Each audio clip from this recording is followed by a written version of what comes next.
Hello दोस्तों, good evening. Jayant Negi mathematics में आप सभी का स्वागत है। दोस्तों, आज की वीडियो में हम पढ़ेंगे इनवर्स ऑफ मैट्रिक्स के बारे में और डिटरमिनेंट्स के बारे में। दोनों इंपॉर्टेंट टॉपिक हैं। आप अपने सिलेबस में देख सकते हैं कि इनवर्स ऑफ मैट्रिक्स आपको पढ़ना है और डिटरमिनेंट भी आपको पढ़ना पड़ेगा अगर आपने इनवर्स ऑफ मैट्रिक्स पढ़ना है तो आज का वीडियो बड़ी इंपॉर्टेंट होने वाली है। सेशन को जरूर शेयर करिएगा। Assistant statistical officer, statistical assistant और एलटी मैथ्स की हम कंबाइंड सीरीज चला रहे हैं। ऑल्टरनेट डेज पर शाम को 6 बजे हम आपको वीडियो प्रोवाइड करवाते हैं। ठीक है, हफ्ते में हमने 3 वीडियो देने का आपको टारगेट रखा है। मिनिमम 3 वीडियो तो आपको देंगे। संडे को हम रेस्ट करते हैं, लेकिन आगे जैसे जैसे समय बढ़ेगा तो वीडियोस की संख्या बढ़ाते हुए चले जाएंगे। तो चलिए शुरू करते हैं। सबसे पहले जान लेते हैं डिटरमिनेंट्स के बारे में। डिटरमिनेंट्स क्या होते हैं? देखिए दोस्तों, मैं यहाँ पर एक डेफिनेशन लिख रहा हूं, आप उसको चाहे तो नोट डाउन कर लीजिए अपनी कॉपी में, और जब भी यहां पर आए तो एक कॉपी पेन लेकर जरूर आए। ठीक है दोस्तों, every square matrix can be associated to an expression और a number which is known as a determinant. हर स्क्वायर मैट्रिक्स, ध्यान रखना कि यहां पर मैं क्या कह रहा हूं, स्क्वायर मैट्रिक्स की बात हो रही है। Every square matrix can be associated to an expression, ठीक है, एक्सप्रेशन और अ नंबर, ठीक है, which is known as determinant. ठीक है, ध्यान रखना कि स्क्वायर मैट्रिक्स को हम जब किसी नंबर से एसोसिएट करते हैं या एक्सप्रेशन से एसोसिएट करते हैं, वो ही क्या कहलाता है, डिटरमिनेंट कहलाता है। या फिर आप इस डिटरमिनेंट को एक काइंड ऑफ ऑपरेशन भी मान सकते हैं जो कि एक स्क्वायर मैट्रिक्स में लगता है और उसको एसोसिएट कर देता है एक नंबर या फिर एक्सप्रेशन से। ठीक है, ध्यान रखना कि मैट्रिक्स क्या था। मैट्रिक्स दोस्तों क्या था, एक अरेंजमेंट था। क्या था? अरेंजमेंट। ठीक, हमारे पास mn नंबर हुआ करते थे, उनको हम हॉरिजेंटल लाइंस और वर्टिकल लाइन में अरेंज करते थे, तो उस अरेंजमेंट को मैट्रिक्स बोला जाता था। ठीक है, जो हॉरिजेंटल लाइंस इनको रो बोलते हैं, वर्टिकल लाइंस को कॉलम बोला जाता है। ठीक है, लेकिन दोस्तों यहां पर ध्यान रहे कि ये जो मैट्रिक्स है ये m क्रॉस n की है, तो ये एक रेक्टेंगुलर मैट्रिक्स है। ठीक है, हम यहां पर बात कर रहे हैं स्क्वायर मैट्रिक्स की, जिसमें रो एंड कॉलम की संख्या बराबर होती है। तो यहां पर ये पॉइंट ध्यान रखना है कि एवरी स्क्वायर मैट्रिक्स को हम एसोसिएट कर सकते हैं एक एक्सप्रेशन या फिर नंबर से, जिसको कि डिटरमिनेंट बोला जाता है। जैसे कि मान लेते हैं कि हमारे पास कोई मैट्रिक्स है aij, जिसका ऑर्डर m है। ध्यान रखना कि ऑर्डर m का मतलब है कि m क्रॉस m की मैट्रिक्स है, और आप इसका जब डिटरमिनेंट निकालेंगे दोस्तों, तो आप इसको किस तरह से निकालेंगे? लेट मैं इसको ऐसे लिखूंगा, a11 a12 a13 से लेकर a1m, और ये हो जाएगा a21 a22 a23 से लेकर a2m, और यहां पर आ जाएगा am1 am2 am3 से लेकर हो जाएगा amm। ठीक है, ये दोस्तों अगर आपकी मैट्रिक्स है तो डिटरमिनेंट को आप इस तरह की फॉर्म में लिखते हैं, इस तरह के दो लाइनों के बीच में आप इस तरह से इसको लिखते हैं। ठीक है, तो ये जो है दोस्तों डिटरमिनेंट ऑफ ऑर्डर m, इसको हम बोलेंगे डिटरमिनेंट ऑफ ऑर्डर m। ठीक है, इसको दोस्तों जब हम सॉल्व करेंगे तो हमारे पास एक नंबर या फिर एक एक्सप्रेशन आ सकता है। ठीक है, और वही दोस्तों क्या होती है, इसकी इस डिटरमिनेंट की वैल्यू कहलाती है। ठीक है, अब कुछ चीजें और हैं जो कि हमने जाननी है। आज की वीडियो में हम बहुत सारी चीजें जानेंगे। तो देखिए, सबसे पहले हम बात कर लेते हैं कि डिटरमिनेंट ऑफ ऑर्डर 1 कितना होता है। डिटरमिनेंट ऑफ ऑर्डर 1, ठीक, यानी कि अगर हमारे पास दोस्तों एक मैट्रिक्स है जो कि ऑर्डर 1 की है, ऑर्डर 1 की मतलब कि 1 क्रॉस 1 है, तो उसका जब हम दोस्तों डिटरमिनेंट निकालेंगे तो उसको हम क्या बोलेंगे, डिटरमिनेंट ऑफ ऑर्डर 1। ठीक है, बस कुछ नहीं है इसमें। आपके पास एक मैट्रिक्स है, एक स्क्वायर मैट्रिक्स है, अगर उसका ऑर्डर 1 है तो उसका डिटरमिनेंट होगा तो इस तरह से निकाला जाएगा, मॉड ऑफ a11। एक्चुअली इसकी वैल्यू क्या होती है, a11 के बराबर ही होती है। इसको हम क्या बोलते हैं, डिटरमिनेंट ऑफ ऑर्डर 1। इसी तरह से हम निकालेंगे determinant of order 2। Determinant of order 2 का मतलब है कि लेट हमारे पास कोई स्क्वायर मैट्रिक्स है, स्क्वायर मैट्रिक्स यानी कि इस तरह की मैट्रिक्स है जिसका ऑर्डर आपका 2 है। ठीक है, तो अब आपने क्या निकालना है, डिटरमिनेंट ऑफ ऑर्डर 2 निकालना है। तो डिटरमिनेंट ऑफ ऑर्डर 2 क्या हो जाएगा, इस तरह से निकलेगा दोस्तों, a11 a12 a21 a22। ठीक, ध्यान रखना है दोस्तों, ये मैट्रिक्स की जो क्लासेस हैं या फिर मैथ्स की क्लासेस जो हम आपको प्रोवाइड करवा रहे हैं, ये आपको इस तरह की क्लासेस हैं दोस्तों जहां पर आपको बिल्कुल अर्स से लेके फर्श तक की नॉलेज मिलेगी। यहाँ की वीडियोस आप देखने के बाद आपके सारे डाउट्स क्लियर हो जाएंगे। ध्यान रखना कि ये उन बच्चों के लिए भी है जिनको मैथमेटिक्स बहुत कम आती है और उनके लिए भी है जिनको मैथमेटिक्स अच्छी खासी आती है। तो आपको यहाँ पर नॉलेज जरूर मिलेगी, ये मेरा वादा है, आपको कई चीजें सीखने को मिलेंगी। देखिए, अब ये मैंने क्या बोला कि डिटरमिनेंट क्या करता है, मैट्रिक्स को एसोसिएट करता है नंबर या फिर एक्सप्रेशन से। तो उसको खोलने का तरीका क्या होता है, देखिए ऐसे जिगजैग, यानी कि आपने दोस्तों इसको मल्टीप्लाई करना है, फिर माइनस इसको मल्टीप्लाई करना है, यानी कि क्या हो जाएगा दोस्तों, a11 a22 minus a21 a12। ठीक है, ये रूल आप याद रखेंगे कि इसको इससे मल्टीप्लाई करना है, माइनस इसको इससे मल्टीप्लाई करना है। तो यहां पर आपके सामने दोस्तों क्या आएगा, एक एक्सप्रेशन या फिर नंबर निकल कर आएगा। जैसे कि एग्जांपल देख लेते हैं, 5 4 -2 3, ये आपके पास एक स्क्वायर मैट्रिक्स है। तो जब आप इसको स्क्वायर मैट्रिक्स का आप डिटरमिनेंट निकाल रहे हैं, ऑर्डर 2 है इसका, तो 5 × 3 -4 × -2, बहुत सिंपल है। तो 5 3 होता है 15, माइनस माइनस का हो जाएगा प्लस, ठीक, और 8 5 होता है 13, यानी कि 23 इसका राइट आंसर आ जाएगा। ठीक है, सिमिलरली हम क्या कर सकते हैं, sign theta cos theta minus cos theta sine theta. ठीक है, सो अगेन ये हो जाएगा, देखिए यहां से इसका मल्टीप्लाई होगा, ये हो जाएगा sine square theta, minus minus का हो जाएगा plus cos square theta which is equal to 1। ठीक है, तो इस तरह से दोस्तों हम क्या कर सकते हैं, इसकी वैल्यू को फाइंड आउट कर सकते हैं। ऐसे कई सारे एग्जांपल हैं जिनकी मदद से हम इसको सॉल्व कर सकते हैं। तो यहाँ पर कभी नंबर भी आ सकता है और हो सकता है कि यहाँ पर कोई एक्सप्रेशन भी आ जाए, एक्स वाई जेड भी आ जाए। ठीक है, वो डिपेंड करेगा कि आपके डिटरमिनेंट के जो एलिमेंट्स हैं वो क्या हैं। ठीक, तो नंबर में भी कन्वर्ट हो रहा है, यानी कि एक स्क्वायर मैट्रिक्स को दोस्तों ये क्या कर रहा है, कन्वर्ट कर रहा है एक नंबर में, या फिर एसोसिएट कर रहा है नंबर में, या फिर एक एक्सप्रेशन में। ठीक है, चलिए अब आगे बढ़ते हैं। देखिए, अब थोड़ा सा ऑर्डर बढ़ाते हुए चले जाते हैं। अब बात करेंगे determinant of order 3, determinant of order 3। ठीक है, डिटरमिनेंट ऑफ ऑर्डर 3 के लिए क्या रूल है पहले आप समझ लीजिए। देखिए दोस्तों, इसको निकालने का तरीका क्या होता है, पहले तो मैं आपको एक सिंपल सा मेथड बताऊंगा, फिर उसके बाद आप क्या करेंगे, थोड़ा आगे हम इसकी एडवांस मेथड पढ़ेंगे। सबसे पहले लेट हमारे पास एक मैट्रिक्स है जिसका ऑर्डर 3 × 3 है, a11 a12 a13। इसके बाद होगा a21 a22 a23 a31 a32 a33। ये हमारे पास दोस्तों 3 × 3 की मैट्रिक्स है। जब हम इसका डिटरमिनेंट निकालेंगे तो ये हो जाएगा डिटरमिनेंट ऑफ ए, ये हो जाएगा a11 a12 a13 a21 a22 a23 और a31 a32 a33। ठीक है दोस्तों, यहां पर हमने जो इस डिटरमिनेंट को जो हम खोलेंगे, तो यहां पर हमें सबसे पहले कुछ चीजें ध्यान रखने की बात है। सबसे पहले दो वर्ड हमें याद रखने हैं, एक होता है माइनर एंड दूसरा होता है कोफैक्टर। ठीक है, माइनर एंड कोफैक्टर।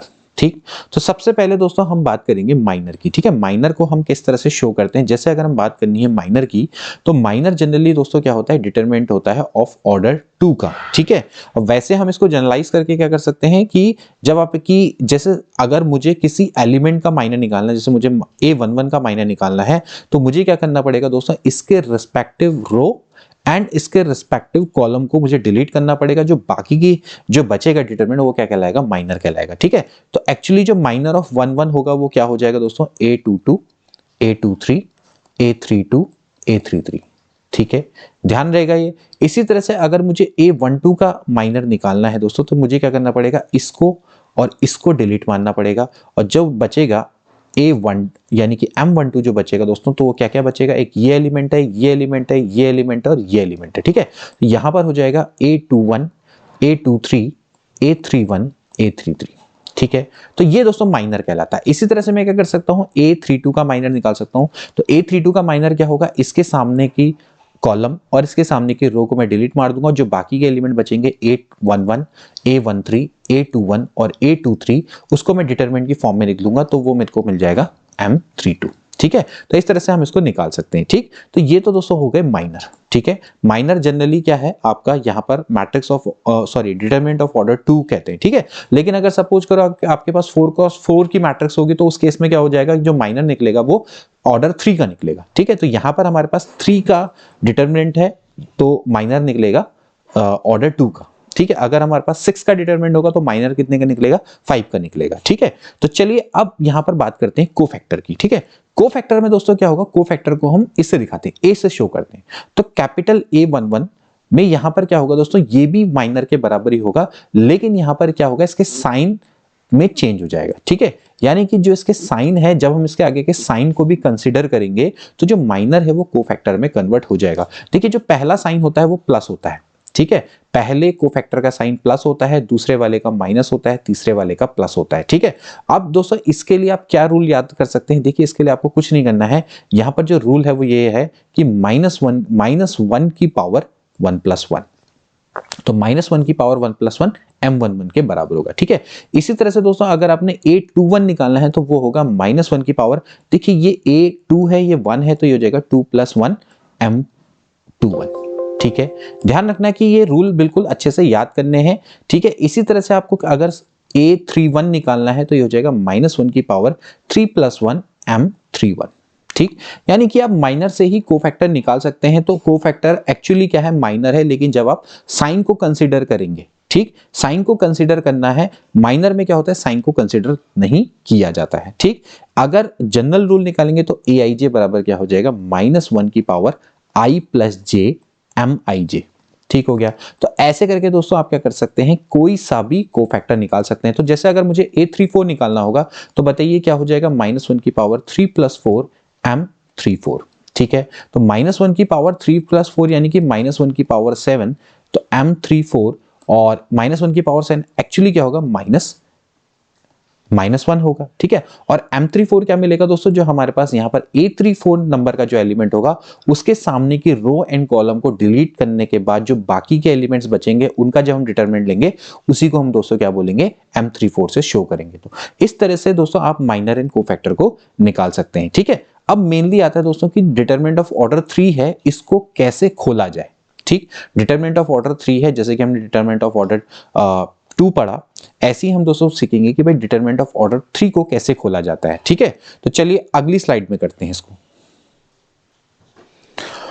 तो दोस्तों अब हम जानते हैं कि भाई जो डिटरमिनेंट ऑफ ऑर्डर 3 है उसको हम किस तरह से ओपन करेंगे। देखिए मैंने आपको बहुत बढ़िया डेफिनेशन बताई माइनर एंड कोफैक्टर की, ध्यान रखना कि इनसे भी बहुत सारे प्रश्न पूछे जा सकते हैं, ठीक है। तो सबसे पहले हम इसको खोलना सीख लेते हैं। जैसे कि मान लेते हैं हमारे पास एक मैट्रिक्स है और मैट्रिक्स है जिसका ऑर्डर 3 है और हमने क्या कर लिया, इसका डिटरमिनेंट ले लिया, ठीक है। तो ये डिटरमिनेंट का साइन आ जाएगा, क्या हो जाएगा, A11 A12 A13 A21 A22 A23 और A31 A32 A33, ये हमारे पास एक मैट्रिक्स है, ठीक है। मैट्रिक्स का मतलब है कि हमने इसको डिटरमिनेंट में कन्वर्ट कर दिया। Now we want to solve it, हम इसको कैसे सॉल्व करेंगे, ठीक। तो इसके लिए सॉल्व करने के लिए दोस्तों आपको क्या नियम है कि आप किसी भी रो या कोई भी कॉलम है, देखिए आपके पास यहां पर 3 रो और 3 कॉलम है, आप किसी भी रिस्पेक्ट में इसको खोल सकते हैं। आप कोई भी रो लीजिए, मान लेते हैं मेरे पास रो 1 है, तो मैं रो 1 के रिस्पेक्ट में इसको ओपन कर देता हूं। तो क्या हो जाएगा, देखिए तरीका क्या है, सबसे पहले आपको क्या लेना है, वो एलिमेंट, पहली रो का एलिमेंट और उसके रिस्पेक्ट का कोफैक्टर, ठीक है। तो A11 इनटू इसका कोफैक्टर क्या हो जाएगा, A11 प्लस अगला क्या होगा, A12, फिर इसका रिस्पेक्टिव कोफैक्टर क्या होगा, A12, ठीक, प्लस A13 और इसका रिस्पेक्टिव कोफैक्टर यानी कि क्या हो जाएगा, A13। तो यही दोस्तों क्या होती है, इस डिटरमिनेंट की वैल्यू होती है। सिंपल सा नियम है, आपने एक रो लेनी है, रो और उसके सामने का कोफैक्टर, ठीक है। इसको दोस्तों आपने ना सिर्फ न्यूमेरिकली समझना है, आपको इसको थ्योरेटिकली भी समझ में आना चाहिए। तो एक एलिमेंट है, उसके रिस्पेक्टिव कोफैक्टर, तो जैसे अगर आपने A11 लिया तो इसके सामने का कोफैक्टर क्या होगा दोस्तों, आपने इस रो और इस रो को, इस कॉलम और इस रो को डिलीट मार देना है। तो आपके सामने क्या आ जाएगा, A22 A23 A31 A32 A33, ठीक है, ये प्लस A12। अब इसके बाद A12 का रिस्पेक्टिव कोफैक्टर, तो इसको और इसको डिलीट मार देंगे, ठीक है। और यहां पर दोस्तों क्या आ जाएगा, देखिए लेकिन ध्यान रखना है कि यहां पर A12 है तो A11 का जो साइन होगा वो होगा -1 की पावर 1 + 1 दैट इज +1, तो ये प्लस होगा, ठीक है। ये वाला कोफैक्टर प्लस में होगा, ये वाला माइनस में होगा, ये वाला प्लस में होगा, ठीक है। तो यहां पर ऑलरेडी हम क्या कर सकते हैं, माइनस लिख सकते हैं क्योंकि इसके आगे से क्या आएगा, माइनस आएगा, ठीक है। तो यहां पर हो जाएगा A21 A2, देखिए ये और ये डिलीट कर दी, ठीक है। A21 A23 A31 A33 ये, ठीक। प्लस अगला क्या होगा A13, ठीक। और आपने क्या करना है, इसको और इसको लेना है, तो यहां से हो जाएगा A21 A22 A31 A32 ये, ठीक। तो ये दोस्तों हो गया। अब इसके बाद आप 2 क्रॉस 2 के डिटरमिनेंट को खोलना जानते हैं ऑर्डर 2 के, तो आप क्या करेंगे, इसको मल्टीप्लाई करेंगे इससे माइनस ये, ठीक। इसको इससे मल्टीप्लाई माइनस ये, इसी तरह से इसको इससे मल्टीप्लाई माइनस ये, तो आपकी क्या हो जाएगी, डिटरमिनेंट की वैल्यू निकल जाएगी, ठीक है। यहां पर दोस्तों एक ध्यान रखना कि एक रूल और है कि अगर आप मान लेते हैं कि आप रो तो लेते हैं ये वाली, लेकिन आप किसी अन्य रो के रिस्पेक्ट में इसको खोल देते हैं, मान लेते हैं मैं A11 A12 A13 के रिस्पेक्ट में खोलता हूं, लेकिन मैं रिस्पेक्टिव कोफैक्टर है A31 A32 और A33 के ले लेता हूं, तो क्या होगा उस केस में, जैसे मान लेते हैं A11 और कोफैक्टर ले लिया मैंने A31 का, ठीक है। माना मैंने क्या किया कि इस रो के रिस्पेक्ट में मैं खोल रहा हूं, लेकिन कोफैक्टर मैं इस रो के ले रहा हूं, तो क्या होगा, तो दोस्तों इसकी वैल्यू क्या हो जाएगी, 0 हो जाएगी। A12 A32 plus A13 A33, इसकी वैल्यू दोस्तों क्या हो जाएगी, 0 हो जाएगी। ध्यान रखना ये बहुत इंपॉर्टेंट नियम है, इससे भी प्रश्न आ जाते हैं। तो A11 capital A31 plus A12 capital A32 A13 capital A3 क्या होगा, 0 होगा, ठीक है। डिटरमिनेंट की वैल्यू क्या क्या हो सकती है, डिटरमिनेंट की वैल्यू दोस्तों ये हो सकती है, देखिए क्या, A11 capital A11 plus A21 capital A21 A31 capital A31, यानी कि जब आप इस कॉलम के रिस्पेक्ट में खोलते हैं। इसी तरह से आप क्या कर सकते हैं, दूसरे कॉलम के रिस्पेक्ट में खोल सकते हैं, तो भी डिटरमिनेंट की वैल्यू निकल जाएगी, ठीक।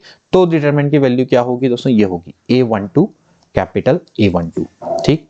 A22 capital A22 A32 capital A32, इस तरह से सो ऑन करके आप डिटरमिनेंट की वैल्यू को दोस्तों 6 तरीके से निकाल सकते हैं, अगर आप किसी रो या कॉलम के रिस्पेक्ट में इसको खोलते हैं। अदरवाइज एलिमेंट्री ऑपरेशन की मदद से भी दोस्तों आप इसको निकाल सकते हैं। एलिमेंट्री ऑपरेशन मैंने आपको लास्ट वीडियो में बताया था, आज मैं इससे रिलेटेड कुछ इंपॉर्टेंट महत्वपूर्ण रूल होते हैं जो कि डिटरमिनेंट से रिलेटेड होते हैं, उनको भी बताएंगे। पहले एक क्वेश्चन कर लेते हैं, एक क्वेश्चन से थोड़ा सा आपको आइडिया आ जाएगा कि किस तरह से हम 3 क्रॉस 3 के डिटरमिनेंट को खोल सकते हैं, और फिर उसके बाद हम क्या करेंगे, उन क्वेश्चंस को करेंगे, ठीक है। तो चलिए पहले एक काम करते हैं, एक सिंपल सा कोई क्वेश्चन कर लेते हैं 3 क्रॉस 3 का, जिससे कि आपको थोड़ा आइडिया आ जाए कि भाई कैसे डिटरमिनेंट को खोला जाता है, ठीक है। मेरे सामने एक डिटरमिनेंट है 3 क्रॉस 3 का 2 3 -2, और ये है 1 2 3, इसी तरह से है -2 1 एंड -3, ठीक है।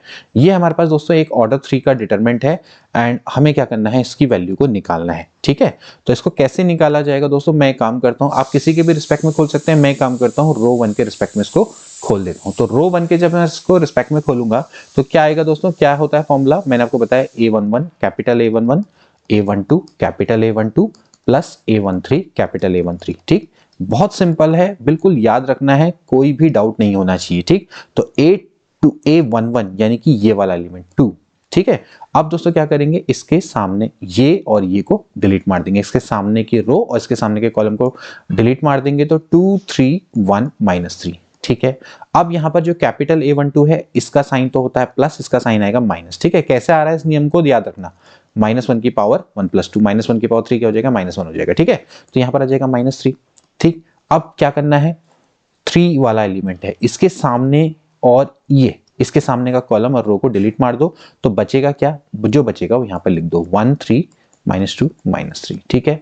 इसी तरह से यहां पर देखिए दोस्तों, यहां पर का जो साइन होता है प्लस होता है, प्लस माइनस अपने आप ही क्या हो जाएगा, माइनस हो जाएगा, -2, और फिर आपने क्या करना है, इसके सामने की जो ये रो है और ये कॉलम, मतलब कि ये रो कॉलम और रो को डिलीट मार दीजिए, जो बचेगा लिख लेंगे, यहां पर हो जाएगा 1 2 -2 एंड 1, ठीक हो गया। नाउ अब इसको खोलना है, इसको किस तरह से खोलते हैं, इसका मल्टीप्लाई इसके संग माइनस इसका मल्टीप्लाई इसके संग, दैट इज -6 -3, ठीक। -3 इसको मल्टीप्लाई करिए, -3 3 2 जा होता है 6 -6 माइनस माइनस का हो जाएगा प्लस, -2 1, फिर यहां पर आ जाएगा 1 -4 दैट इज +4, ठीक है। चलिए मैं इस बार लिख देता हूं, कोई बात नहीं, -9 -3 ये हो जाएगा 6 में से 3 गया 3, -2 ये हो जाएगा +4, और ये हो जाएगा 1 + 4 यानी कि 5, तो 9 दूनी होता है 18 -3 3 9, 5 दूनी हो जाता है 10, ठीक है। तो ये सब माइनस में ही आ रहा है, तो 18 कितना हो गया भाई, 9 और 10 कितना हो गया 19, 19 और 18 कितना हो जाता है 37, ठीक है। 18 तो नहीं होता है 36 और 19 एक बढ़ जाएगा तो यानी कितना हो जाएगा -37। तो -37 is the right value of this given determinant, ठीक है। तो इस तरह से आप दोस्तों इसको निकाल सकते हैं। आई होप कि आपको ये समझ में आ गया होगा कैसे इसको करना है, ठीक है। आप किसी भी कॉलम या रो के रिस्पेक्ट में इसको एक्सपेंड करके निकाल सकते हैं और ये काम आपका रहेगा। आप इसको चेक करके देखेंगे, आप इसको कॉलम 1 के रिस्पेक्ट में निकालेगा, कॉलम 2 के रिस्पेक्ट में निकालेगा, कॉलम 3 के रिस्पेक्ट में निकालेगा। और जो मैंने आपको नियम बताया कि आप क्या करेंगे, कॉलम या फिर रो 1 के रिस्पेक्ट में निकालेंगे, रो 1 के रिस्पेक्ट में निकालेंगे और जो को फैक्टर है वो रो 3 के रिस्पेक्ट में लेंगे और देखते हैं कि 0 आता है या नहीं आता है। चलिए आगे बढ़ते हैं, ठीक है। अब आगे बढ़ते हैं और कुछ इसकी दोस्तों प्रॉपर्टीज को देख लेते हैं। चलिए इसकी कुछ प्रॉपर्टी को डिस्कस करने से पहले मैं एक चीज आपको बताता हूं जो कि मैंने आपको लास्ट टाइम भी बताई थी, सिंगुलर मैट्रिक्स, ठीक है। क्योंकि ये टॉपिक कभी कभार मिक्स हो जाते हैं, फिर बीच में कभी कभार हम क्या हो सकता है कि हम भूल जाएं इस टॉपिक को डिस्कस करना। सिंगुलर मैट्रिक्स, देखिए अभी दोस्तों हमने डिटरमिनेंट निकाला था इससे पहले। तो जैसे कि हमारे पास कोई मैट्रिक्स है, मान लेते हैं ऑर्डर उसका n है, ठीक है। ध्यान रखना कि स्क्वायर मैट्रिक्स है, यहाँ पर जो भी बात चलेगी वो स्क्वायर मैट्रिक्स की चलेगी। तो जब हम दोस्तों उसका डिटरमिनेंट निकालते हैं, अगर उसका डिटरमिनेंट 0 के बराबर आ जाता है तो वो मैट्रिक्स क्या कहलाती है, सिंगुलर मैट्रिक्स कहलाती है, ठीक है। तो आपसे कभी क्वेश्चन पूछा जाएगा तो what is a singular matrix, तो आप क्या बोलेंगे, a square matrix whose determinant is always equals to 0 is known as a singular matrix, ठीक है। otherwise it is non singular। कहने का मतलब है कि उसका डिटरमिनेंट अगर नॉट इक्वल्स टू 0 आता है तो वो नॉन सिंगुलर मैट्रिक्स के बराबर होती है, ठीक है। तो singular matrix and non singular matrix, दोस्तों मैं आपको एक वाक्य बताता हूं कि जब मैं लेक्चरर का इंटरव्यू देने गया था तो सबसे पहले मुझसे यही पूछा गया था कि singular matrix and non singular matrix क्या होती है, ठीक है। तो वहां पर मैंने थोड़ा सा गलती कर दी कि मैंने बोला कि भाई मैट्रिक्स जिसका डिटरमिनेंट क्या होता है, कि जिसका डिटरमिनेंट क्या होता है, नॉट इक्वल्स टू 0 होता है, ठीक है। तो नॉट इक्वल्स टू 0 होता है तो वो क्या होता है, नॉन सिंगुलर मैट्रिक्स। डेफिनेशन तो मेरी सही थी, लेकिन कहीं ना कहीं मैं क्रिटिकल पॉइंट को छोड़ दिया। मैंने ये नहीं बोला कि स्क्वायर मैट्रिक्स होना चाहिए, तो वो उसी पॉइंट पर मेरे पीछे पड़ गए। और फिर उसके बाद क्या हुआ कि जब मैंने कई सारे आंसर दिए तब जाके वो सेटिस्फाइड हुए, ठीक है। तो यहां पर दोस्तों ध्यान रखना है कि स्क्वायर मैट्रिक्स ऐसी स्क्वायर मैट्रिक्स जिसका डिटरमिनेंट क्या होता है, नॉट इक्वल्स टू 0 होता है, उसी को हम बोलते हैं नॉन सिंगुलर मैट्रिक्स। और जिसका डिटरमिनेंट 0 के बराबर होता है वो आपका क्या कहलाती है, सिंगुलर मैट्रिक्स कहलाती है। यहां पर एक चीज ध्यान रखनी है, स्क्वायर मैट्रिक्स, ठीक है। तो ये कभी कभार क्या होता है कि पॉइंट्स जो होते हैं इंटरव्यूअर आपके पकड़ते हैं छोटे छोटे पॉइंट्स, तो कभी कभार उनमें भी हमसे गलती हो जाती है। तो अपनी डेफिनेशन को लेके या कोई भी चीज है उस पॉइंट्स को लेके हमेशा कह रहे हैं थोड़ा सा प्रिपेयर रहें, ठीक है। बिल्कुल चौकन्ने रहें कि आप क्या बोल रहे हैं और क्या चीज आपसे पूछी जा रही है, ठीक है। चलिए अब दोस्तों यहां पर कुछ चीजें हैं जो कि हमने ध्यान रखनी थी। सिंगुलर मैट्रिक्स और नॉन सिंगुलर मैट्रिक्स के बारे में हम पढ़ चुके हैं, ठीक है। अब मैं आपको थोड़ा दोस्तों कुछ प्रॉपर्टी बता देता हूं, प्रॉपर्टीज ऑफ डिटरमिनेंट्स, क्योंकि ये प्रॉपर्टीज हो सकता है कि आपके आगे बहुत ज्यादा काम आए और हो क्या सकता है ये आनी है, ठीक है। तो यहां पर मैं आपको कुछ प्रॉपर्टीज बता रहा हूं डिटरमिनेंट की जो कि आप ध्यान में रखेंगे, ठीक है। और ये है एलिमेंट्री ऑपरेशन से रिलेटेड, ठीक है। एलिमेंट्री ऑपरेशन से रिलेटेड है जिसको आपने ध्यान में रखना है। देखिए पहली जो प्रॉपर्टी थी वो तो मैंने आपको अभी जस्ट बताई थी कि अगर आप डिटरमिनेंट को जब ओपन करते हैं, ठीक है, जब आप डिटरमिनेंट को ओपन करते हैं तो उसके लिए आपको जो डिटरमिनेंट को ओपन करने का फॉर्मूला होता है A11 capital A11, A12 capital A12 और A13 कैपिटल A13, स्मॉल लिख देता हूं यहां पर। यही दोस्तों होती है वैल्यू ऑफ डिटरमिनेंट, ठीक है। ये क्या होती है, वैल्यू ऑफ डिटरमिनेंट के बराबर होती है। आप किसी भी रो और किसी भी कॉलम के रेस्पेक्ट में डिटरमिनेंट को खोल सकते हैं, ठीक है। दूसरा जो नियम होता है वो बहुत इंपॉर्टेंट है। देखिए किसी भी डिटरमिनेंट के अगर हम रो एंड कॉलम को आपस में इंटरचेंज कर दें, रो एंड कॉलम को जब हम आपस में इंटरचेंज कर दें तो it doesn't affect the value of determinant, does not affect value of determinant, ठीक है। समझ रहे हैं। अगर आप किसी भी डिटरमिनेंट के, जैसे मान लेते हैं हमारे पास एक 3x3 का डिटरमिनेंट है, इसको मैं मिटा देता हूं जरा। देखिए हमारे पास एक 3x3 का डिटरमिनेंट है, मतलब कि ऑर्डर 3 का डिटरमिनेंट है। और अगर मैं क्या करूं कि इसके रो एंड कॉलम को आपस में इंटरचेंज कर दूं, मान लेते हैं इसकी वैल्यू a है, ठीक है। तो अगर मैं इसके रो एंड कॉलम को आपस में इंटरचेंज कर दूं, मतलब कि मैं इसका ट्रांसपोज ले लूं एक तरीके से, यही तो इसका मतलब है ना। तो अगर मैं इसका ट्रांसपोज ले लूं तो क्या होगा, तो भी डिटर्मिनेंट की वैल्यू चेंज नहीं होगी, इसकी वैल्यू भी क्या होगी दोस्तों, डिटर्मिनेंट ऑफ ए, मान लेते हैं इसकी वैल्यू डेल्टा आती है, तो इसकी वैल्यू भी क्या आएगी दोस्तों, डेल्टा ही आएगी। बड़ा इंपॉर्टेंट नियम है, इसको आप याद करेंगे, ठीक है। 13A23 A33, ठीक है। इसकी वैल्यू भी क्या होती है दोस्तों, रिमेन्स अनचेंज, यानी कि अगर आप रो एंड कॉलम को आपस में चेंज करते हैं तो it does not affect the value of determinant, determinant की वैल्यू वही आती है। तो आप यहां से निकाल सकते हैं कि जो ए का डिटरमिनेंट है वो उसके ट्रांसपोज के डिटरमिनेंट के बराबर होता है, ये नियम यहां से सिद्ध हो जाता है, ठीक है। चलिए अगला देखते हैं, अगली प्रॉपर्टी, जो अगली प्रॉपर्टी, तीसरी प्रॉपर्टी दोस्तों वो ये है कि अगर आप किसी डिटरमिनेंट की दो रो, ठीक है, 2 रोज और 2 कॉलम, ठीक है, कोई भी 2 रो या 2 कॉलम को आप आपस में इंटरचेंज कर देते हैं, ठीक है।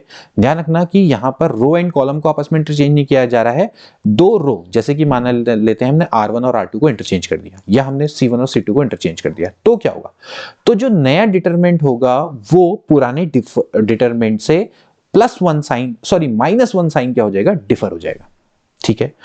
समझ में आया नहीं होगा कोई बात नहीं, मैं समझा देता हूं। कहने का मतलब यह है कि मान लेते हैं हमारे पास कोई डिटरमिनेंट है ऑर्डर 3 का,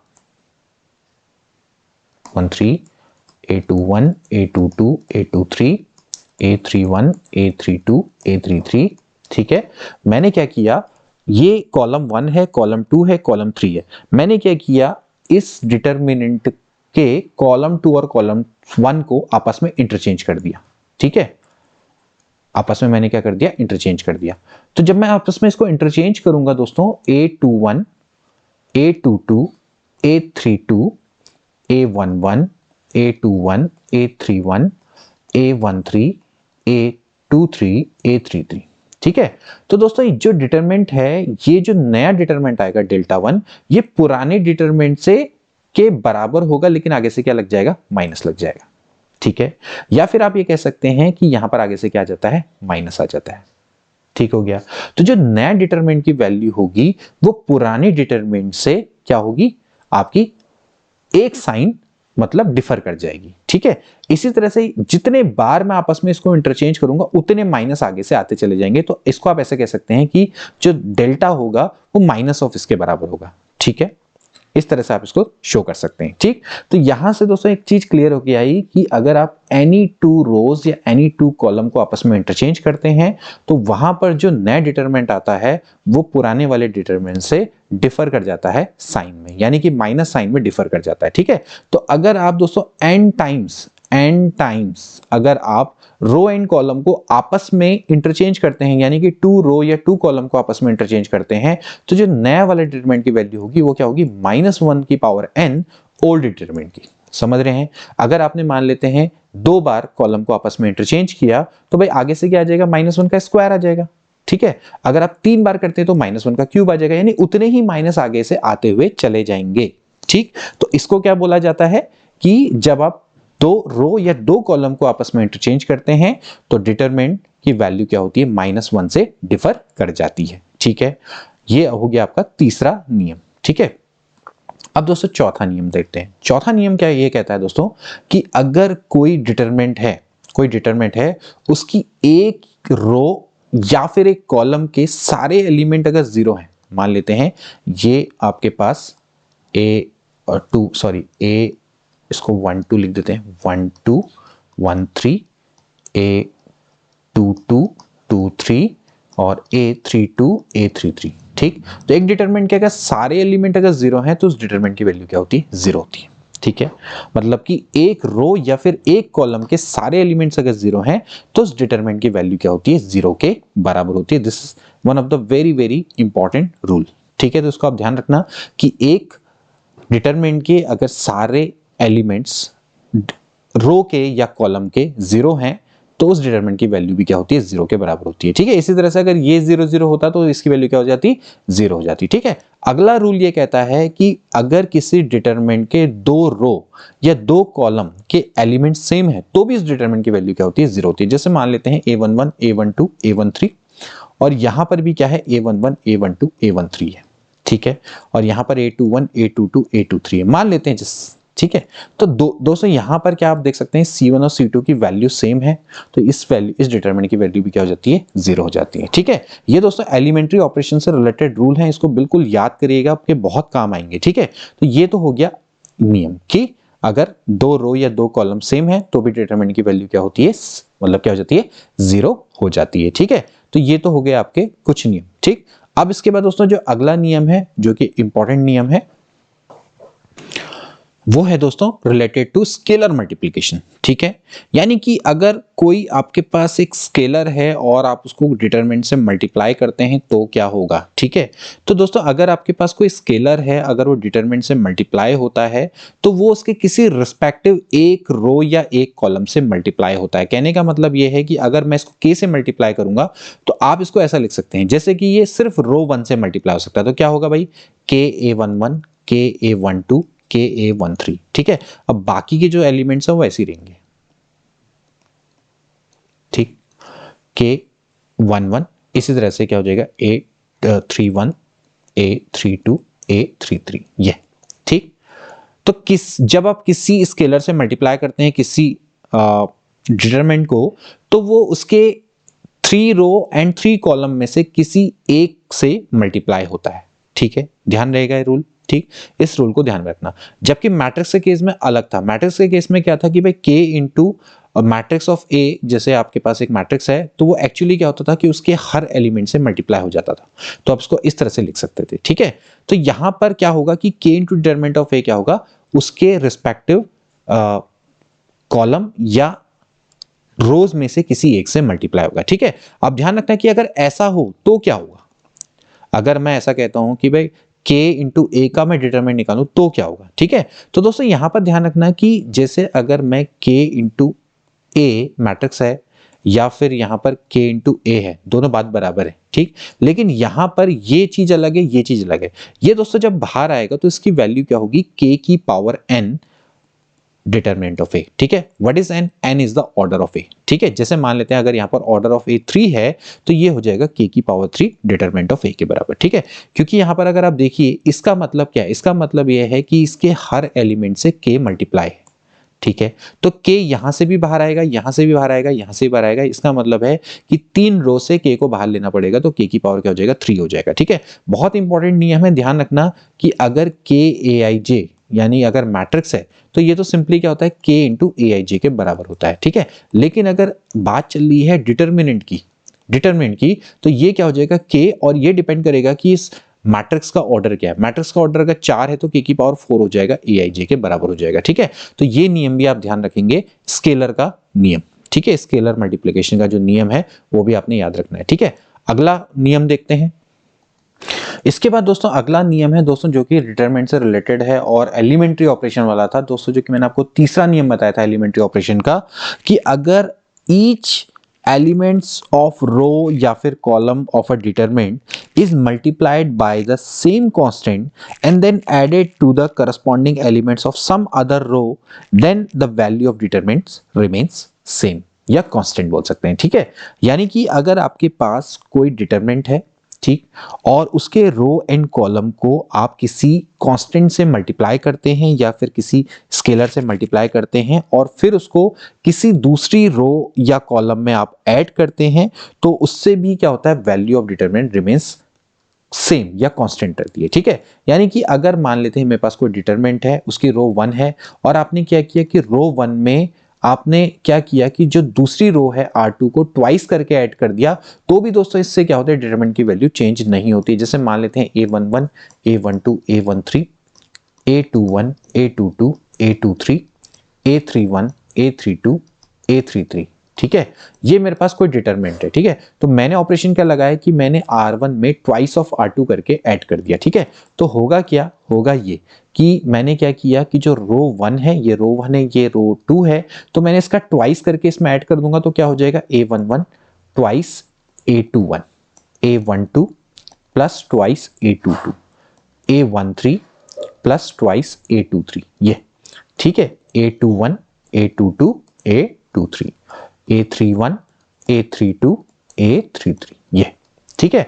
तो दोस्तों इसकी वैल्यू भी क्या रहेगी, सेम रहेगी, इसमें कोई फर्क नहीं पड़ेगा। ठीक है, same thing we can do with column.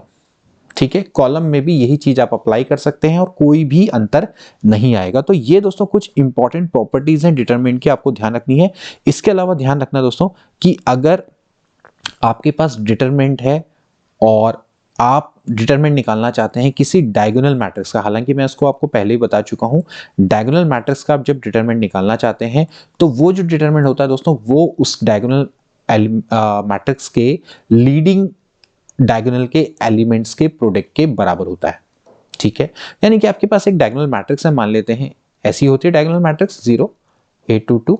ठीक है, तो अगर आप इसका डिटरमिनेंट निकालेंगे तो क्या होगा, इसका डिटरमिनेंट इनके प्रोडक्ट के बराबर होगा। ठीक है, तो ऐसी आपके पास n क्रॉस n की मैट्रिक्स होगी तो उसका डिटरमिनेंट क्या हो जाएगा, A11 A22 A33 ANN के बराबर हो जाएगा। ठीक है, सिमिलरली मान लेते हैं कि A एंड B हमारे पास एक स्क्वायर मैट्रिक्स है और मुझे इनके प्रोडक्ट का डिटरमिनेंट निकालना है, यानी कि A इंटू बी का मुझे डिटरमिनेंट निकालना। ध्यान रखना है कि A इंटू बी कंपेटिबल होना चाहिए, दोनों का ऑर्डर सेम होना चाहिए, तभी जाके दोनों मल्टीप्लाई हो पाएंगे। ठीक है, तो इस केस में क्या हो जाएगा कि भाई ये determinant of A into determinant of B के बराबर होता है। ठीक है, ये भी पूछा जाता है। ठीक, इसके अलावा कुछ और चीजें जो कि आपने ध्यान में रखनी है कि कभी कभार ये भी पूछी जा सकती हैं दोस्तों, कि मान लेते हैं कि हमारे पास, इसको चलो मैं अगले पन्ने में करता हूं। ठीक है, मान लेते हैं हमारे पास एक ट्रायंगुलर मैट्रिक्स है। ठीक है, ट्रायंगुलर मैट्रिक्स है, अपर ट्रायंगुलर भी हो सकती है, लोअर ट्रायंगुलर भी हो सकती है। मान लेते हैं हमारे पास कोई ट्रायंगुलर मैट्रिक्स है, ट्रायंगुलर मैट्रिक्स। ठीक है, और मुझे उसका डिटरमिनेंट निकालना है। ठीक, उसका डिटरमिनेंट निकालना है तो क्या होगा, तो देखिए जो उसका डिटरमिनेंट भी होता है दोस्तों वो क्या होता है, उसकी जो लीडिंग डायगोनल है उस एल के एलिमेंट के प्रोडक्ट के बराबर होता है। ठीक है, तो ये ध्यान रखना बड़ा इंपॉर्टेंट नियम है। ट्रायंगुलर मैट्रिक्स मैंने आपको बताया था, upper triangular lower triangular matrix, जैसे A11 A12 A13। ठीक है, इसके बाद यहाँ पर क्या आ जाएगा, 0 आ जाएगा, A21 A22 A23, फिर A31 हो जाएगा 0 A32 और यहाँ पर A33। ठीक है, तो अगर आप दोस्तों इसका डिटरमिनेंट निकालना चाहते हैं तो वो भी क्या होगा, इसके लीडिंग डायगोनल के एलिमेंट्स के प्रोडक्ट के बराबर होगा। ठीक है, आप चाहें तो निकाल के देख सकते हैं, यहां पर से आप निकालेंगे तो आपको अंदाजा इसका आ जाएगा। ठीक है, तो इस तरह से दोस्तों आप क्या कर सकते हैं, डिटरमिनेंट को फाइंड आउट कर सकते हैं। बड़ा इंपॉर्टेंट ये नियम है, और ध्यान रखना कि ट्रायंगुलर मैट्रिक्स का डिटरमिनेंट भी क्या होता है, उसके लीडिंग डायगोनल एलिमेंट्स के प्रोडक्ट के बराबर होता है। आपने कुछ नहीं करना है, आप कॉलम के रिस्पेक्ट में खोल दीजिए, इसके रिस्पेक्ट में आप जब खोलेंगे तो ये एक्चुअली इसका प्रोडक्ट आ जाएगा। ठीक है, इस कॉलम 1 के रिस्पेक्ट में आप इसको खोल दीजिए, आप आंसर आसानी से निकाल सकते हैं। ठीक है, अब दोस्तों कुछ और चीजें जो कि हमने पढ़नी है, सबसे पहले हम बात करते हैं इनवर्स की। ठीक है, थोड़ा सा आज की क्लास लंबी होगी, लेकिन दोस्तों आपके भले के लिए ही है ये क्लास, क्योंकि हमारी कोशिश है कि ऑल्टरनेट डेज पर अगर हम आ भी रहे हैं तो भी आपको इतना मैटर प्रोवाइड करवा देंगे कि आपको 1-2 दिन तक पढ़ने की आवश्यकता नहीं पड़ेगी। ठीक है, सबसे पहले हम बात करते हैं दोस्तों एडजॉइंट की। Adjoint of square matrix. Square matrix, adjoint of square matrix क्या होता है? Adjoint of square matrix simply ये कहता है दोस्तों कि आपके पास एक मैट्रिक्स है। ठीक है, मान लेते हैं ए आपके पास एक मैट्रिक्स है। जब इस मैट्रिक्स की दोस्तों आप एक कोफैक्टर मैट्रिक्स निकालेंगे, कोफैक्टर, अभी मैंने आपको बताया था ना कोफैक्टर क्या होता है, तो इसकी जब दोस्तों आप कोफैक्टर मैट्रिक्स निकालेंगे, जिसको कि मान लेते हैं CIJ से कह देते हैं, उसका जब आप दोस्तों ट्रांसपोज ले लेंगे, उसी को हम क्या बोलेंगे, adjoint of a square matrix बोला जाएगा। ठीक है, ध्यान रखना कि आपके पास एक मैट्रिक्स है, जैसे मान लेते हैं हमारे पास एक मैट्रिक्स है, ये है A11 A12 A13 A21 A22, मान लेते हैं हमारे पास ये 2 क्रॉस 2 की स्क्वायर मैट्रिक्स है। ठीक है, मुझे इसका एडजॉइंट निकालना है, तो एडजॉइंट ऑफ ए एक्चुअली क्या होगा कि मुझे इसकी कोफैक्टर मैट्रिक्स लेनी पड़ेगी। ठीक है, और उसका ट्रांसपोज कर देना पड़ेगा। तो आप इसको लीजिए, कोफैक्टर मैट्रिक्स के लिए आपको सबसे पहले ए का कोफैक्टर निकालना पड़ेगा। तो ए का जो कोफैक्टर है, इसको इस समय पर दोस्तों हम इसको हम कैपिटल से दिखा रहे हैं। ठीक है, ध्यान रखना कि यहाँ पर हम इसको कैपिटल C से दिखा रहे हैं, वहां पर हमने कैपिटल A से दिखाया था, तो इसलिए। या फिर आप एक काम कर सकते हैं, चलिए इसको मैं एक काम करता हूँ, इसको मैं B से दिखा देता हूँ। चलिए, B मेरे पास एक मैट्रिक्स है, इसको मैं कैपिटल A से दिखाता हूँ ताकि आपको कंफ्यूजन ना हो। ठीक है, ये B मेरे पास एक मैट्रिक्स है, ठीक, और मैं इसको किससे दिखाऊंगा, कैपिटल AIG से दिखाऊंगा ताकि आपको कोई दिक्कत ना रहे। ठीक है, ये एडजॉइंट ऑफ B निकालना है, तो मुझे कोफैक्टर निकालना है, तो पहले मैं क्या करूंगा, कैपिटल A11 निकालूंगा। ठीक है, कैपिटल A11, अब कैपिटल A11 मैंने आपको निकालने का तरीका भी बताया था, इसको और इसको डिलीट मार देंगे तो क्या बच जाएगा A22, ये देखिए, ठीक है। इसके बाद आप क्या निकालेंगे, कैपिटल A12 निकालेंगे, ये और ये ध्यान रखना है, प्लस होता है ये माइनस होता है, तो आगे से क्या आएगा, माइनस आएगा, तो यहाँ पर क्या आ जाएगा A21। इसी तरह से आप क्या निकालेंगे, इसके रिस्पेक्ट में निकालेंगे तो यहाँ पर क्या हो जाएगा A21, ये और ये डिलीट जाएगा, ध्यान रखना इसका साइन होता है माइनस, ये हो जाएगा A12, और यहाँ पर A22 आपने क्या करना है, ये वाले का के रिस्पेक्ट में निकालना है, ये और ये इधर से हटा देंगे तो क्या हो जाएगा A11, ठीक है। यहाँ पर आपका क्या आएगा, माइनस आएगा, ठीक। अब ध्यान रखना है कि क्या करना है, ये जो कोफैक्टर मैट्रिक्स है इसको लिखिए A11 यानी कि A22 minus A21 minus A12 A11, ठीक है। इसका आपने दोस्तों क्या कर देना है, ट्रांसपोज का, जब आप ट्रांसपोज करेंगे तो यहाँ पर क्या आ जाएगा A22 minus A21 minus A12 और A11, तो इसी को दोस्तों क्या बोला जाता है, एडजॉइंट ऑफ B बोला जाता है, ठीक है। तो एडजॉइंट ऑफ B निकालना आप समझ सकते हैं, और इसी तरह से आप इसको क्या कर सकते हैं दोस्तों, 3x3 के लिए भी निकाल सकते हैं, इसको क्या बोलते हैं, एडजॉइंट ऑफ B, ठीक है। अब दोस्तों यहां से कुछ इंपॉर्टेंट नियम जिसको कि हमने ध्यान में रखना है, ठीक है। सबसे पहले दोस्तों एक थ्योरम है, थ्योरम भी आप लिख लेना, इसको आपने प्रूफ करना भी आना चाहिए आपको, और ये इससे रिलेटेड भी बहुत सारे प्रश्न आते हैं, ठीक है। लेट हमारे पास A कोई स्क्वायर मैट्रिक्स है, A हमारे पास कोई स्क्वायर मैट्रिक्स है जिसका ऑर्डर है n, जिसका ऑर्डर है n, ऑर्डर n है, ठीक है। तो A into adjoint of A into adjoint of A या फिर adjoint of A into A बराबर होता है determinant of A into I। Most important rule आपको ध्यान में रखना है, ठीक है। A into adjoint of A into adjoint of A into A बराबर क्या होता है, determinant of A into I की पावर n के बराबर होता है। मोस्ट इंपॉर्टेंट रूल है, इसको आप प्रूफ भी कर सकते हैं बहुत इजीली, ठीक है, प्रूफ भी कर सकते हैं आप इसको बहुत इजीली।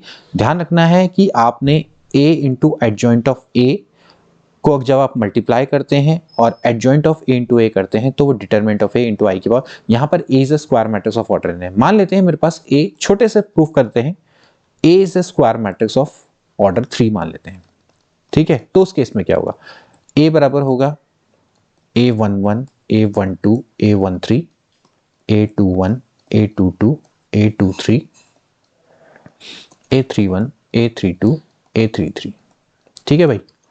तो दोस्तों आप क्या करेंगे, सबसे पहले जब आप A into adjoint of A करना चाहते हैं तो आप इसको किस तरह से कर सकते हैं, देखिए आप पहले एडजॉइंट ऑफ A निकालिए, ठीक है, एडजॉइंट ऑफ A निकालिए।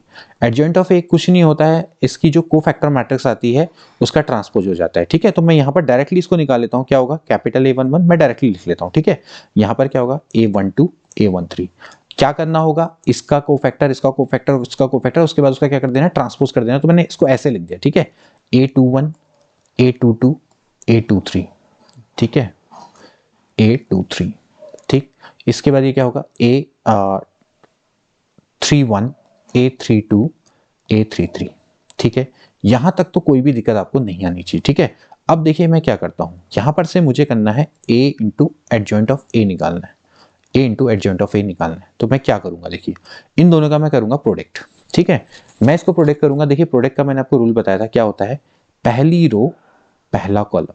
तो बताइए क्या आएगा, A11 capital A11 plus A12 capital A12, ठीक है, प्लस A13 कैपिटल A13, ठीक हो गया। ये इसका पहला एलिमेंट निकल कर आएगा, ठीक है। अब देखिए दूसरा नियम क्या होगा, मतलब जो दूसरा एलिमेंट है क्या होगा, पहली रो दूसरा कॉलम। अभी दोस्तों मैंने आपको नियम बताया था कि जब आप डिटरमिनेंट को खोलते हैं किसी और रो और किसी और, जैसे देखिए रो कुछ और है और यहां पर जो उसके रिस्पेक्टिव कोफैक्टर है वो अलग है, तो इसकी वैल्यू दोस्तों क्या होती है, 0 के बराबर होती है, ठीक है। आपको जिस रो के रिस्पेक्ट में खोलने हैं उसी के रिस्पेक्टिव कोफैक्टर लेने चाहिए, ठीक। ऐसे ही क्या होगा, अगला क्या होगा, A11 A31 plus A12 A32 A13 A33। अभी मैंने आपको बताया था कि इसकी वैल्यू क्या होती है दोस्तों, 0 के बराबर होती है, ठीक है। अब देखिए अब अगला क्या होगा, दूसरी रो पहला कॉलम, तो उस केस में भी दोस्तों क्या हो जाएगा, ये 0 के बराबर हो जाएगा, ठीक है। अब दोस्तों अगला क्या होगा, यहां पर देखिए A1 A, अब देखिए दूसरी रो A21 A21 A22 A22 A23 A3। Actually ये क्या है दोस्तों, ये है डिटरमिनेंट की वैल्यू जिसको कि हम बोलते हैं डिटरमिनेंट ऑफ ए, ठीक है। ऐसे दोस्तों यहाँ पर क्या आएगा 0, यहाँ पर आएगा 0 और यहाँ पर आएगा 0, यहाँ पर क्या आ जाएगा डिटरमिनेंट ऑफ ए आ जाएगा। डिटरमिनेंट ऑफ ए एक्चुअली क्या होता है, मैंने आपको फिर से मैं आपको बता रहा हूँ, A11 capital A11, A12 capital A12, A13 capital A13। मैंने आपको कितने बार ये चीज बता दी है, ध्यान रखना। जब आप इसको मल्टीप्लाई करेंगे आप A11 के संग उसी का कोफैक्टर मल्टीप्लाई करेंगे, लेकिन जब आप दूसरे कोफैक्टर को मल्टीप्लाई करते हैं तो उसकी वैल्यू 0 हो जाती है। तो यहाँ पर A11, A12, A13 और आप उसको मल्टीप्लाई कर रहे हैं अगर A21, A22, A23 से, तो उसका वैल्यू क्या आएगी, 0 आ जाएगी। अब देखिए पहला वाला भी क्या है, डिटरमिनेंट ऑफ ए, देखिए ठीक है, 0 0 0 determinant of A 0 0 0 determinant of A, ठीक हो गया, ये आया। अब देखिए दोस्तों यहां से ये एक मैट्रिक्स है, आप डिटरमिनेंट ऑफ ए कॉमन ले लीजिए तो बाहर क्या बच जाएगा, ये क्या बच जाएगा यहाँ पर 1 1 1 which is nothing but I3, ठीक है। तो एक्चुअली क्या प्रूफ हो गया, a into adjoint of A बराबर क्या होता है, determinant of A into I3 के बराबर हो जाता है। बड़ा अच्छा नियम जिसको कि आपने ध्यान में रखना है। तो a into adjoint of A into adjoint of A बराबर क्या होता है, determinant of A into IN। इसको हम क्या कर सकते हैं, n टर्म तक एक्सटेंड कर सकते हैं आसानी से, ठीक हो गया। तो ये नियम आपको आई होप कि समझ में आ गया होगा, ठीक है। अगर आया है अच्छे से तो बता देना कि यस हमें आ गया, नहीं आया तो फिर बता देना कि हमें नहीं आया, तो कोई बात नहीं, अगली वीडियो में आपको बता दूंगा इस नियम को, ठीक है। तो चलिए यहाँ से हमारे पास एक चीज निकल कर आई जो कि इंपॉर्टेंट नियम है, वो है a into adjoint of A बराबर होता है एडजॉइंट ऑफ ए इंटू ए बराबर होता है डिटरमिनेंट ऑफ ए इंटू आई, ठीक है। अब दोस्तों यहां से हम एक काम कर सकते हैं, देखिए भाई अगर यहां से आप चीज देख सकते हैं कि determinant of A actually it is a number. भाई डिटरमिनेंट क्या होता है, एक नंबर होता है, ठीक है। नंबर होता है या फिर कोई आपका, जैसे कि मैंने बताया, कोई एक्सप्रेशन हो सकता है, ठीक है। X Y Z sine theta cos theta कुछ भी हो सकता है, ठीक है। तो हम एक काम कर सकते हैं, इसको मैं इसके नीचे ला सकता हूं, ठीक है, क्योंकि भाई ये नंबर है, कोई मैट्रिक्स तो है नहीं। तो मैं इसको अगर मैं ऐसे लिख दूं, डिटरमिनेंट ऑफ ए बराबर क्या हो जाएगा, आई हो जाएगा, ठीक है। So now it is clearly that कि भैया अगर इतने वाले पार्ट को अगर मैं बी मान लूं तो ए इंटू बी बराबर क्या आ गया, आई आ गया, ठीक है। ए इंटू बी बराबर क्या आ गया, आई आ गया। तो यहां से दोस्तों ये क्या शो करता है कि बी डेफिनेटली क्या होगा, ए का इनवर्स रहा होगा, ठीक है। तो b यहां पर से क्या रहा होगा, a का इनवर्स रहा होगा। तो यहां से दोस्तों जो इनवर्स की डेफिनेशन निकल कर आती है कि b की जो वैल्यू है दोस्तों वो क्या होती है, adjoint of a upon determinant of a के बराबर होती है। यानी कि जो a इनवर्स की जो वैल्यू अगर आपने निकालनी है तो आपने एडजॉइंट ऑफ a निकालना पड़ेगा और फिर उसके बाद उसके डिटरमिनेंट से उसको डिवाइड करना पड़ेगा। लेकिन यहाँ पर एक नियम है कि determinant of a does not equals to 0। It simply means that कि जो a है वो जो स्क्वायर मैट्रिक्स है it should be non singular, ठीक है। अगर वो नॉन सिंगुलर होगी तभी जाके उसका इनवर्स निकलेगा, यानी कि वो इन्वर्टिबल मैट्रिक्स कहलाएगी। इसको क्या बोलेंगे, इन्वर्टिबल, ठीक है, इन्वर्टिबल। अगर इन्वर्टिबल तभी होगी जब वो क्या होगी, नॉन सिंगुलर होगी। अगर वो सिंगुलर आ जाती है इसका मतलब डिटरमिनेंट बराबर 0 आ जाएगा। तो यहां पर अगर डिटरमिनेंट ऑफ ए की वैल्यू 0 रखोगे तो A inverse does not exist आएगा, ठीक है। तो यहां से ये चीज क्लियर हो गई होगी कि इनवर्स ऑफ अ मैट्रिक्स कैसे निकाला जाता है। ए इनवर्स की वैल्यू जो होती है दोस्तों वो क्या होती है, adjoint of B upon adjoint of A upon A के बराबर होती है, डिटरमिनेंट ऑफ ए के बराबर होती है। इस नियम की मदद से हम उसको प्रूफ कर सकते हैं, ठीक हो गया। तो आज की वीडियो में दोस्तों इतना ही। इनवर्स ऑफ मैट्रिक्स के बारे में मैंने आपको बता दिया है, आज हमने शुरू कर दिया है। कल हम इसके कुछ क्वेश्चंस करेंगे, कल का मतलब आने वाला कल जो परसों आएगा, ठीक है। और इसके अलावा भी कुछ और इंपॉर्टेंट नियम है जो कि एडजॉइंट और इनवर्स से जुड़े हुए हैं। आज हमने दोस्तों कोशिश करी है कि आपको डिटरमिनेंट की सारी चीजें बता दी, क्योंकि देखिए डिटरमिनेंट भी पढ़ना ही पड़ेगा। विदाउट डिटरमिनेंट आप मैट्रिक्स को सॉल्व नहीं कर सकते। मैट्रिक्स के जो क्वेश्चन आएंगे आगे, रैंक वाले जो क्वेश्चन आएंगे और भी कई सारे क्वेश्चन होंगे, तो वहां पर भी दोस्तों हमें क्या करना पड़ेगा, इन एलिमेंट्री ऑपरेशन को अच्छे से पढ़ना पड़ेगा, ठीक है। और कुछ और इंपॉर्टेंट जो फैक्ट्स हैं वो तो पढ़ने पड़ेंगे। तो आप मैट्रिक्स और डिटरमिनेंट को तो साथ ही लेकर चलिए, ये दोनों आपस में कोरिलेटेड है, आप छोड़ नहीं सकते ऐसा। अगर आपके सिलेबस में डिटरमिनेंट मेंशन नहीं है तो इसका मतलब ये नहीं कि उसको नहीं पढ़ना है, आप उसके बिना आगे बढ़ ही नहीं सकते, ठीक है। तो आज के लिए दोस्तों इतना ही, और आई होप कि वीडियो आपको अच्छी लगी होगी। वीडियो पसंद आती है तो ज्यादा से ज्यादा इसको शेयर करें। मिलते हैं अगली वीडियो में, till then take care and good bye.